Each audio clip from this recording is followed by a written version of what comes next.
Hi guys, welcome to my channel. It's 2024 and I figured I might as well do a 2023 recap. But first of all, as you're reading in the title, I am in a new location. The background is new. You can tell that this is not my apartment. This is not where we were doing things before because I moved to Zimbabwe. And it was a big one. And no one could have made me believe that in 2023 I would move to Zimbabwe. This was a big one. I'm so excited. It's been amazing. It was a move of God because, oh, sorry.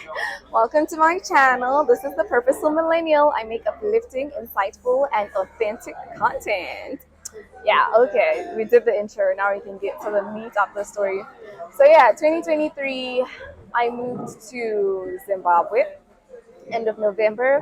I beginning of the month I knew I was going to be leaving, so I did a friendsgiving and it was really my farewell, like my last get together in my apartment. But at that point I wasn't ready to tell my friends what I was going to be doing. It was one of those things like there are things you do in life where it's like you need to make the move and make decisions and start walking the steps before you discuss it with people.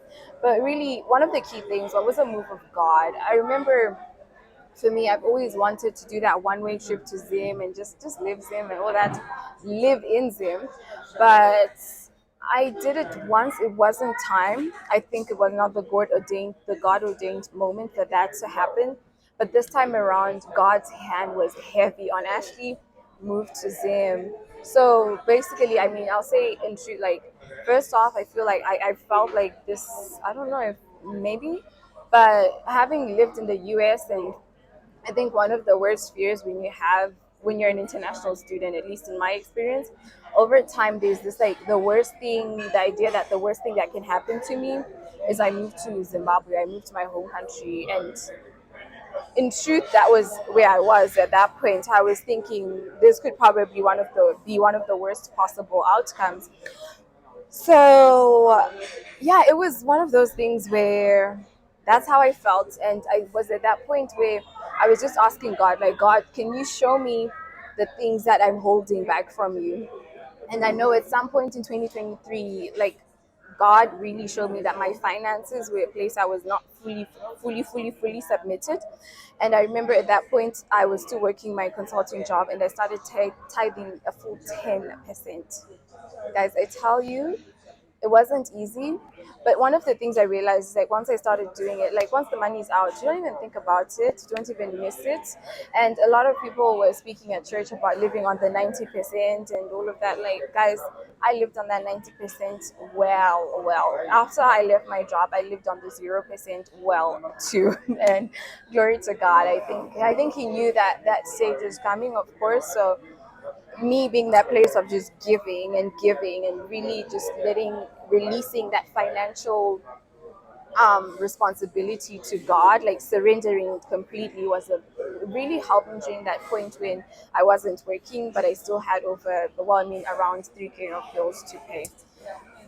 But anyway, getting back to it, I moved to Zimbabwe. I prayed about it really heavily. I think it was one of those things I was like, actually, if you do this, the only way we can do it is if we know God is in it. And I remember very clearly when I was in church and praying, it was around October, and God told me, "You're going to Zimbabwe." It was just like that. That was just exactly the voice I heard. You're going to Zimbabwe. And I was like, ain't no way. I don't know what I heard. I was just like, nope. I think I need to keep praying. I think I'm telling myself some things. But one thing I've heard, like I've realized for myself, is when God is speaking to me, most of the time I know it's the voice of God when it's something that was not remotely on my mind. Sometimes, like even when the issue to you was on my mind at some point, like it will be something that I cannot even trace that. Oh, I was watching this and so say that or that. Like it would just be very exact and it would be very appropriate for the time, but it won't be an issue that's at the forefront of my mind. So at that point, it wasn't even like a thing. I was thinking Zimbabwe is where I'm going to move to anything. But anyway, yeah, I'm here now.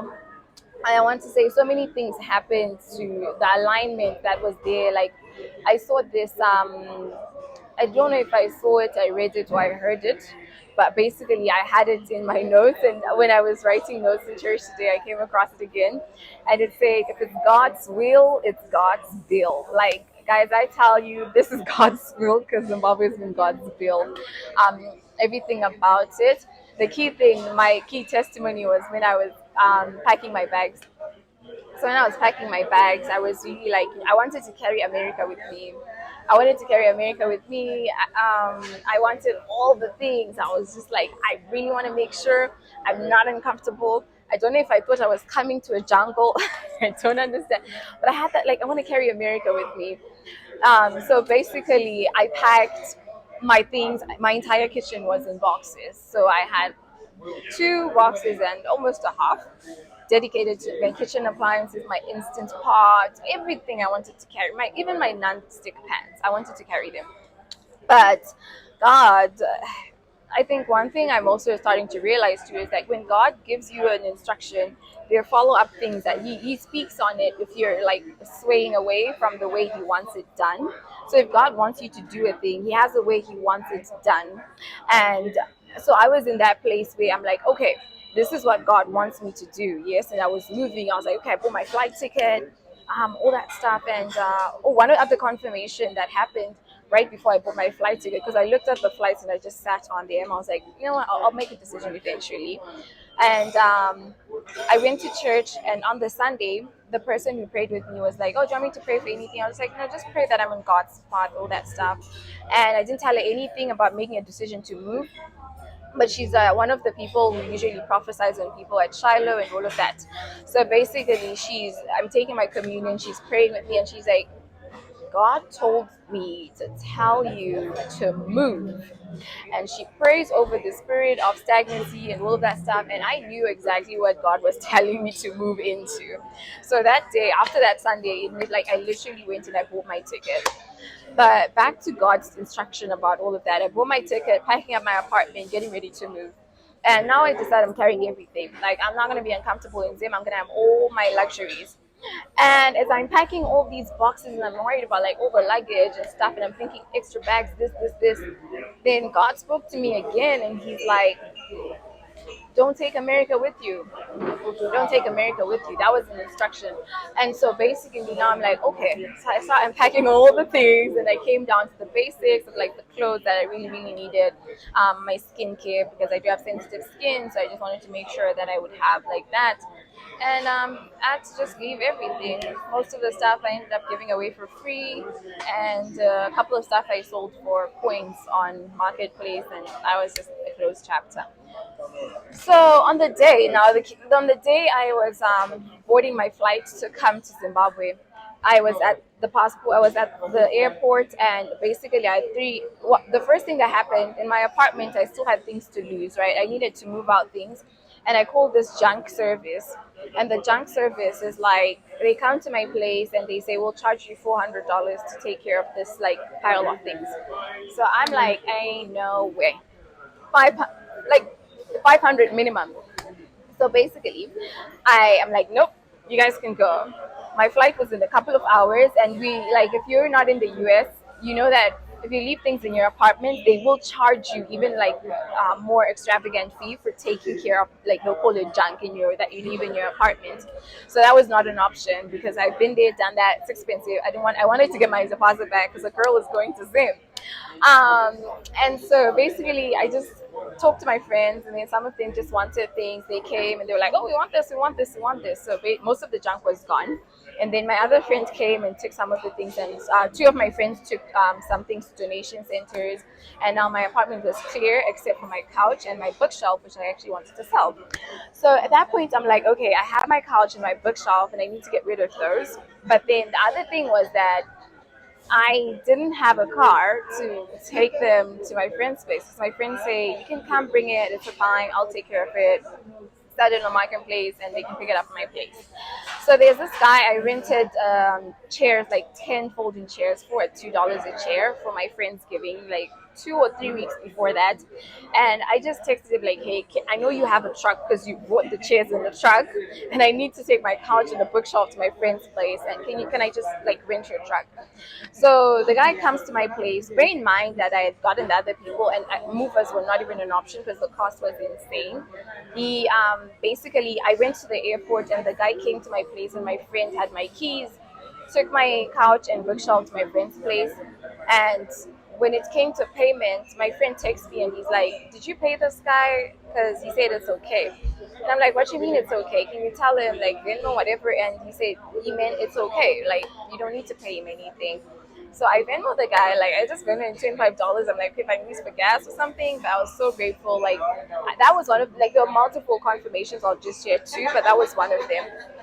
And then the next thing that happened was so basically after that I was in a place now. I'm at the airport. I have these 3 bags. All of them were overweight, but I reached my like breaking point of leaving stuff. So I was like, I'm done. I'm not leaving anything behind.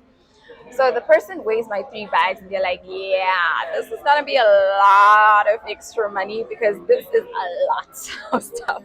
All of your bags are overweight." One of them, they were supposed to be 50 pounds each. One was not too bad, was around 55.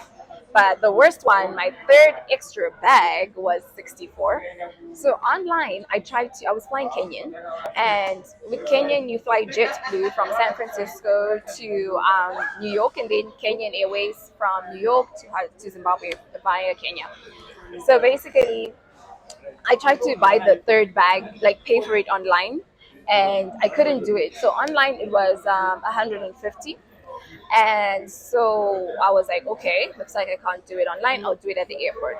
So now the guy is like, your 3 bags are going to be in excess of $200, maybe even 300, because all of them are overweight. So you have to pay for each overweight bag, and you have to pay for the third extra bag. So, and I was flying economy, so I didn't have as much luggage space, even my carry on and stuff. So I just went to the side and I was like, okay, I thought about it. I'm like, I'm not leaving anything behind. There's nothing else I can throw away at this point. So I went to another person, not the first one I'd seen. I went to a second person, and he just looked at my passport and he's like, "Where are you flying to?" I'm like, "Harare," and he's like, "Yeah, your bags are they're overweight, honey." And I'm like, "Yeah, I know. Just let me know how much it costs. At this point, I can't throw anything else away. I've really tried." So he just like marks the bags overweight, all of that stuff. And then he comes back and he says, "You know what? Just give me $100. Like for everything." Bear in mind the other guy had told me it's gonna be like almost 300 plus. And this guy's like, "Just pay me $100." And even online, the third bag was $150, and at the airport, it's usually even more expensive. So yeah, I just gave him $100, and that was that. I just walked away. So walked away, left my passport, but basically I left my passport at the counter and all of that stuff. And then he tried to look for me, but he couldn't find me. So he took it to the gate, and I still had to pass through security. But thankfully, because my California driver's license is a real ID, I could pass through security without my passport. And then I needed the passport only for the international flight in New York to Kenya and stuff. So that worked out. But anyway, I came to Zim. It was like, when you are in the position God needs you to be in, everything feels like you feel the alignment in your bones. And so I could feel the alignment. Like it was so, I knew, I knew deep inside I'm exactly where God needs me to be. It was clear as day that you have landed in the place of assignment. You are fully in the path where God needs you to be. So that was how my 2023 ended, and now I'm in Zim. God is doing a lot of things. There's so many testimonies. I think I'm just going to also share with discernment, because there is a season to share things. There's a season to be in position and let God do the work He's doing without proclaiming on rooftops in a premature stage. So yeah, it's been a beautiful journey, guys. Like I am every day I'm grateful. I came to Zim this time around with so much enthusiasm and expectation for opportunities. At the moment, I have like 2 big business ideas. A third, just like it's not a business, it's a side hustle. I know where I want to volunteer. Like I feel so much purpose being here. Like the purposeful millennial. I tell you, I don't do anything without purpose. And the purpose on this place for me in this season is so heavy. It's so heavy. It's just like I think when I left the Bay Area, the day that I left was the day that my lease had ended, and I was done. The only reason I left on that day was because I hadn't made arrangements to leave earlier. But when I tell you that when you feel the door close and you know it's done for your stage of life, like I felt it. I was done. I wasn't done in like a like oh I was done in like I enjoyed this place and I have no nostalgia like about leaving. Like when I look back and I'm like, oh, that was nice. Like I don't. That was that was nice. I get now. It's not like that was nice. Take me back. I missed it. I wish I wasn't here. It's more of like that was nice, and I am really happy I got to experience that, and I'm glad to be on to the next thing. So that was just my journey, and I'm so thankful. But 2023 in general, I'll just say it was God's hand over my life was so heavy. I think it started off, of course, there were heavy things, just a lot of growth, and this channel, my first videos too. But it just ended with God in control. And the key thing I'll say, I was just telling my friend that I'll do like a mini recap because I guess every YouTuber is doing it right now. But a recap of my 2023 is that God is the center of my life.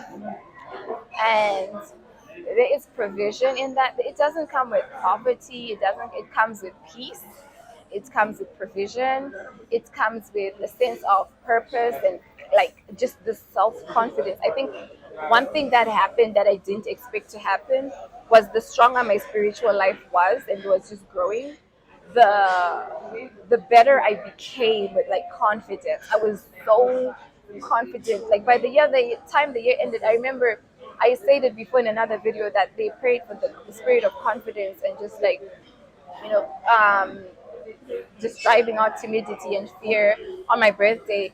And when I tell you guys, I am like, even when I landed in Zim, sometimes when I change environments, like I'm a, I draw back a little bit. Of course, I grew up here, but then it's not the same. Some you have to, when there's a environment shift. Sometimes my personality needs to catch up. But then what actually happened was that I ended up being in this place where I really moved in confidence. Like it was insane. Even now, like I just exude confidence, and I don't mean it in like Berkeley Business School has the like confidence without attitude, and that is exactly what I feel God has bestowed upon me. Like it's confidence without attitude, and that is exactly what I feel right now. Like it's I feel like I don't have to put anyone down. I don't have to like quiet anyone or silence anyone for me to like. I don't walk into a room and try to exude confidence. The confidence God has bestowed upon me is like just be, move with a godly and intentional type of love, listening, and humility, and that's about it. But yeah, so with that, I'm like, I guess my other key 2023 recap was learning that when it comes to being obedient, when it comes to making mistakes and all of that stuff, it's always like a journey. It's always a journey because I think one of the things that happened for me was like I would be like I'm so obedient to God, and then I'll be obedient in one area of life, and then I'd learn something else, and then I'd have to like stop doing certain things, and then pick up new habits. Or but it was just like a journey, like it's I think God also is like it's my journey with God now is like learning that there are layers. Like God doesn't just like He doesn't just criticize you all the things at the same time. I feel like He just also staggers it, like in the way that a friend would not like tell you, I hate your shoes, your hair, your dress, your skin, everything. I'll be like, you know what? How about you work on the outfit? This outfit, maybe you could change the shoes, or maybe you could do this, like But they don't necessarily. A good person would not criticize everything wrong about you in one sentence. They could at least like there's some things they will leave out and allow you to work on some on one thing at a time. But I'm rambling now. Basically, that's been that. I'm excited to get into the Purposeful Millennial again.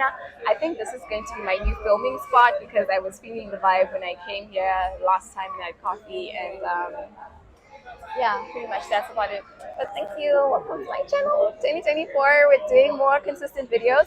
This is going to be my sit down video channel. I will have a TikTok, like vlogging and mini vlogs of my life in Zim because I love sharing that. But that's actually going to be under my real name. So I'm not going to share that here because I do not want to share my actual name with the Purposeful Millennial. So, but if you know me, all that stuff, if you see my face on another TikTok, yay, it's me. You guys will make the connection, I guess, at some point.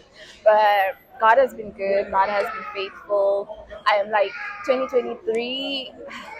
I just want to like, God took care of me. Like that Moses Bliss song, I'm a benefits girl. I was on benefits. Like God benefits. Like he was everything. I did not lack anything. I didn't lack a thing in 2023. I think I will do a separate video on like financial testimonies that I have just from the second half of 2023 because it was insane. Like you think that God has a point whereby you're like, oh yeah, I don't know if I, but let me tell you, God is.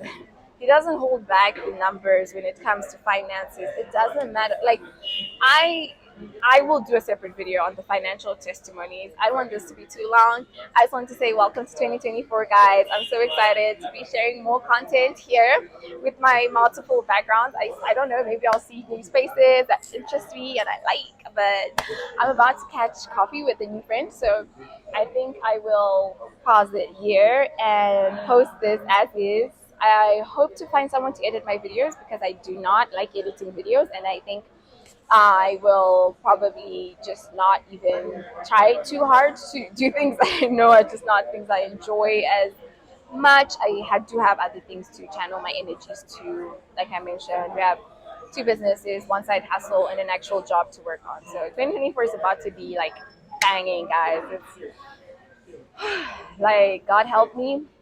All the rest I got on green pastures and restoring my soul. It's about to be something I really memorialize because 2024 is looking so productive, so busy, so exciting, not burnt out, but like just channeling into the energy that and into the word and the plan that God has over my life for this season. Anyway, guys, I don't want this to be too long, so I will catch you in my next video. Hope you have a good week and a good year, and stay with me, like, subscribe, and comment. I'm always happy to just have more engagement on this channel as I try to grow it and invest in it and just, flourish as the Purposeful Millennial in 2024. Bye!